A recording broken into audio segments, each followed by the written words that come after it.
আসসালামু আলাইকুম সবাইকে। আশা করি সবাই ভালো আছেন। আজকে আমি ট্রাই করব পার্টস অফ স্পিচ এর বাকি অংশগুলো শেষ করার। আমি প্রিভিয়াস ক্লাসের মধ্যে নাউন, প্রনাউন, অ্যাডজেক্টিভ, ভার্ব পর্যন্ত আমি শেষ করেছি। এখন আমি অ্যাডভার্ব নিয়ে কথা বলবো। What is adverb? যে পার্টস অফ স্পিচ বাক্যে ভার্ব এর অর্থ বিশেষ করে বোঝায় তাকে অ্যাডভার্ব বলে, অথবা কোনো কাজ কখন, কোথায়, কিভাবে হয় সেটা বোঝাতেও কিন্তু অ্যাডভার্ব ইউজ করা হয়। সহজ কথায় বলতে গেলে ভার্বকে যে অংশটাই মডিফাই করবে তাকেই হচ্ছে অ্যাডভার্ব বলে। আমরা কিছু এক্সাম্পল দেখে নিই। He lives here.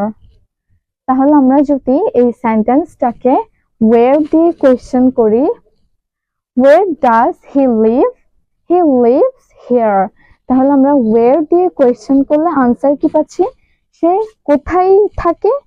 এখানে থাকে। এখানে means here. That's why here হচ্ছে adverb.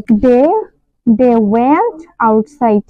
আমরা যদি এই সেন্টেন্সটাকে where দিয়ে কোয়েশ্চেন করি, where did they go? They went outside. তারা কোথায় গিয়েছে?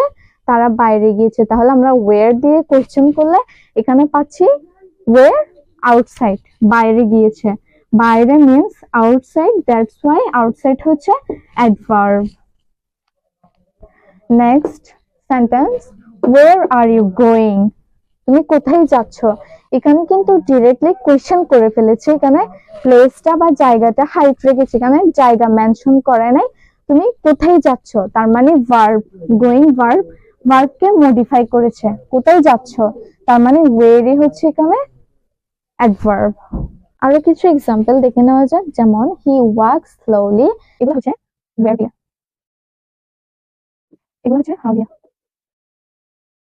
এখন আমরা আরো কিছু এক্সাম্পল দেখে নিই, যেমন হি ওয়াকস স্লোলি, সে খুব আস্তে হাঁটে বা সে খুব ধীরভাবে হাঁটে। এটাকে আমরা কখনোই ওয়্যার বা ওয়েন দিয়ে কোয়েশ্চেন করতে পারবো না, বিকজ ওয়েন মিন্স কখন, ওয়্যার মিন্স কোথায়।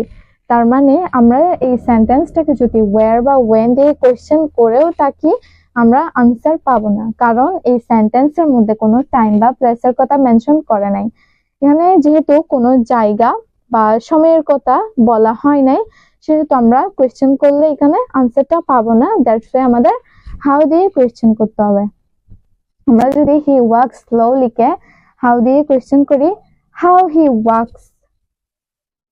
ওয়াকস স্লোলি, সে কিভাবে হাঁটে? সে ধীরভাবে হাঁটে। তাহলে কিভাবে, হাউ এর আনসার আমরা কি পেয়েছি? কিভাবে, আস্তে আস্তে বা ধীরভাবে। ধীরে তার মানে স্লোলি, স্লোলি আমরা আনসার পেয়েছি। দ্যাটস ওয়াই স্লোলি হচ্ছে অ্যাডভার্ব। তারপর হচ্ছে she speaks gently. How she speaks? She speaks gently. সে কিভাবে কথা বলে? সে ভদ্রভাবে কথা বলে। কিভাবে, আনসার আমরা কি পেয়েছি? ভদ্রভাবে। ভদ্রভাবে means gently, that's why gently হচ্ছে অ্যাডভার্ব। এখানে কিন্তু ডিরেক্টলি কোয়েশ্চেন করে ফেলেছে, how did you do that? তুমি এটা কিভাবে করেছো? এখানে ডু হচ্ছে ভার্ব, এটা হচ্ছে অক্সিলারি ভার্ব, এটা হচ্ছে মেইন ভার্ব। যেহেতু এটা মেইন ভার্ব, মেইন ভার্বকে মডিফাই করেছে হাউ। সে করেছে, কিভাবে করেছে? হাউ। যেহেতু এখানে হাউ ডিরেক্টলি বলেছে, দ্যাটস ওয়াই হাউ হচ্ছে এখানে অ্যাডভার্ব। আমরা আরো কিছু এক্সাম্পল দেখে নিতে পারি যেগুলো হচ্ছে ওয়েন দিয়ে, যেমন I will go to the varsity today. তাহলে আমি আজকে ভার্সিটিতে যাব। কখন যাব? আজকে। আজকে মিন্স টুডে। যেহেতু এখানে টাইম বুঝিয়েছে এবং ওয়েন দিয়ে কোয়েশ্চেন করলে আনসারটা আমরা পাচ্ছি, আনসারটা হচ্ছে টুডে, দ্যাটস ওয়াই টুডে হচ্ছে অ্যাডভার্ব। হি অ্যারাইভড ইয়েস্টারডে, সে গতকাল পৌঁছেছিল। সে কখন পৌঁছেছিল?